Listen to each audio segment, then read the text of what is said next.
दखलंदाजी नहीं। अरे कहा ना, ये गाय मांस खाने वाला ये काय की धमकी देगा, ये गौ मांस खाऊं। एक पहले इसको ही, अब इस पार्टी भाजपा का मंत्री और गौ मांस खाने वाला, ये खुद कहता बीफ में खाता हूँ। तो ऐसे लोग हैं भाई, वो दूसरा कोई खा लेगा तो उसका कत्ल करा देंगे।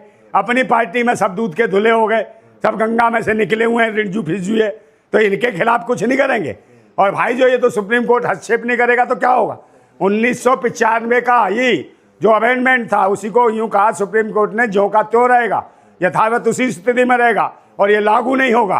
क्योंकि ये कहीं ना कहीं जो आर्टिकल 19 है, 25 है, 14 है, उनका सीधा उल्लेख है।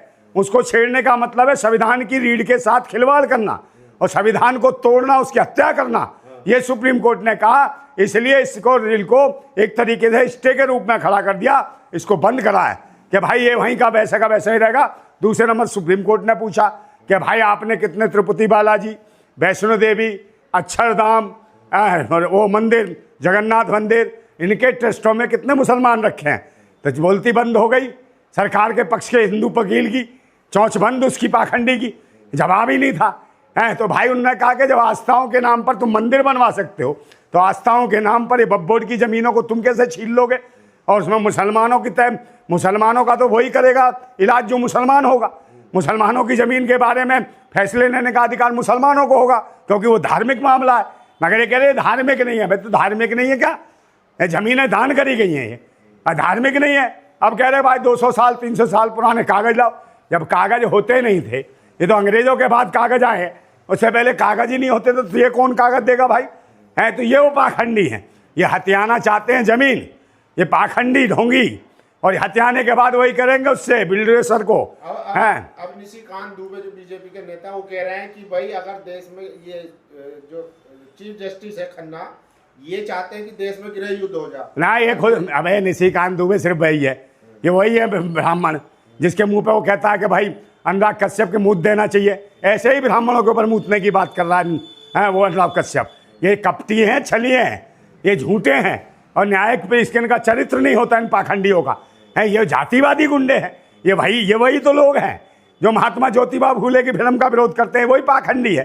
तो ऐसे लोगों का तो बहिष्कार करो और संसद और राज्यसभा में और बैठा देते हैं ऐसे पाखंडियों को। और उनको जो खुद भारत के लोग का विरोध करते हो, ये जातिवादी गुंडे हैं। ये कौन है रोकने वाला। सुप्रीम कोर्ट करेगा नहीं, और नहीं तो देश में आंदोलन हो जाएगा।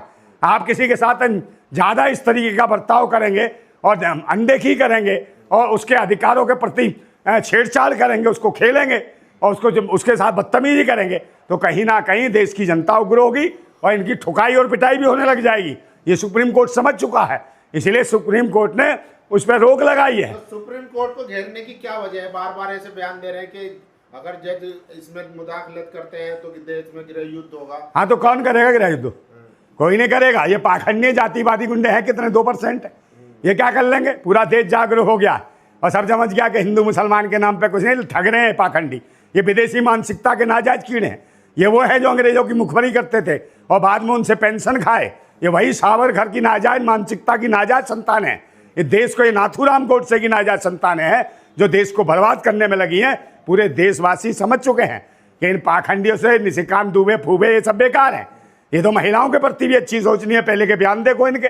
तो ये तो वो शोषणवादी लोग हैं जो चाहते हैं कुछ देवदासी प्रथा चलाना, ये मनुवाद स्थापित करना, बहन बेटियों की इज्जत नोच लेना और ब्राह्मण को सब माफ है। ये कर देंगे पूरा देश साफ और ब्राह्मण सब माफ। क्या बीजेपी को घबराहट है कि सुप्रीम कोर्ट इस पे स्टे लगा देगा, इसलिए से बयानबाजी कर रहे हैं। भाई एक बार स्टे लगेगा, इस पर स्टे लगेगा, आप दूसरों में डालो ना।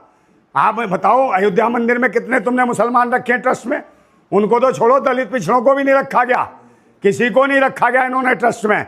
तो यही सुप्रीम कोर्ट ने कहा कि आप भाई गैर मुस्लिम को कैसे रख लोगे इस वक्फ बोर्ड में, तो लताड़ लगाई इनके ऊपर और कहा कि तुम कैसे कर दोगे।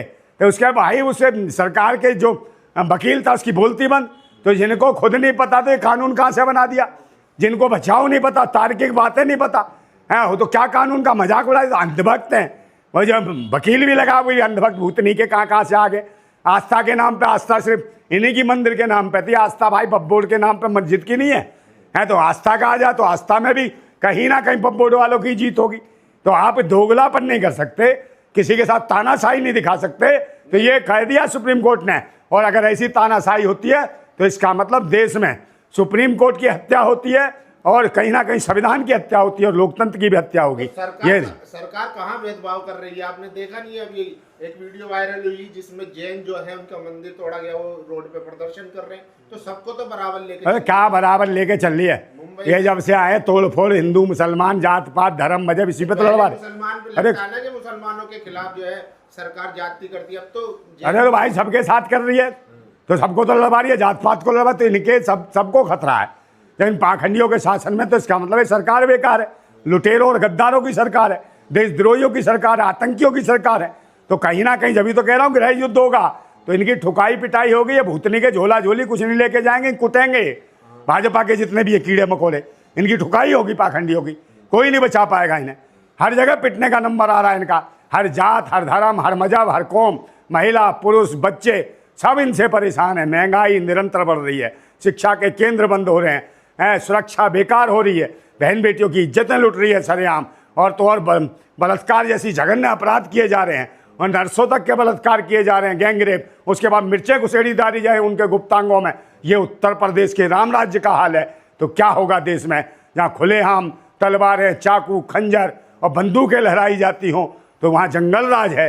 तो इसके लिए अगर देश की जनता नहीं खड़ी होती, क्योंकि देश की जनता ही सबसे बड़ा कोर्ट है, सबसे बड़ी अदालत है, और समय आएगा तो फिर क्रांति करनी पड़ेगी देशवासियों को। इसीलिए हमें तैयार होना चाहिए एक नई क्रांति, एक नए परिवर्तन के साथ। इन पाखंडियों का करेंगे सर्वनाश और फिर करेंगे हम देश का विकास। लेकिन बीजेपी के नेताओं के बयानों से तो लग रहा है कि वही सर्वोपरि है, सुप्रीम कोर्ट से भी ऊपर है। अरे कहीं ने अभी जूते पड़ने वाले पाखंडियों को, देश इतना मूर्ख नहीं है, इनको जूते पड़ने वाले और बहुत बुरे। शायद ये नहीं पहचान पा रहे, सुप्रीम कोर्ट जान गया है कि अगर ये लागू कर दिया उसके बाद सब एक हो जाएंगे, और एक होंगे इनकी ठुकाई होगी, कोई नहीं बचा पाएगा। सुप्रीम कोर्ट तो इन पाखंडियों को बचाने में लगा है, सच्चाई ये है। इसलिए ये तो भाई सरकार को जो बचा रहा है, सुप्रीम कोर्ट बचा रहा है, जो बार बार कह रहा है इसको स्टे लगा दो। नहीं, पिटने वाले हो तुम, सरकार की सरकार है। ये बेईमान लोग हैं। ये आए, मैंने पहले कहा था कि जब तक रहेगी मशीन आते रहेंगे कमीन और छीनते रहेंगे भारतवासियों की जमीन, क्योंकि ये है बेईमान। लेकिन समझे? मीडिया दिखा रहा है, कल हैदराबाद में ओवैसी ने बड़ा जलसा करा, मुसलमान लाखों मुसलमान जमा हुए, तो कह रहे हैं कि ये तो वक्फ बोर्ड तो बहाना है, असल में मोदी निशाना, मोदी टारगेट है। मोदी कोई निशाना नहीं है। हाँ। मुसलमानों के नाम पे बहाना है मुसलमानों का, और कहीं ना कहीं दलित पिछड़े आदिवासियों को निशाना बनाना है, और वो हो रहा है। उनके अधिकार छीने जा रहे हैं, और कहीं ना कहीं संविधान खत्म करना है मुसलमानों के बहाने। मुसलमानों की आड़ में ये संविधान खत्म करना चाहते हैं, लोकतंत्र, मनुस्मृति थोपना चाहते हैं ये पाखंडी। ये पूरा देश समझ चुका है हमारी लड़ाई इन पाखंडी और ढोंगियों से है, और जब तक इन ढोंगियों को सही तरीके से नहीं समझाया जाएगा तब तक ये देश बचेगा नहीं, ना संविधान बचेगा, ना लोकतंत्र बचेगा। इसलिए सभी हो जाओ एकजुट, तभी देश बचेगा। जिंदाबाद भारत।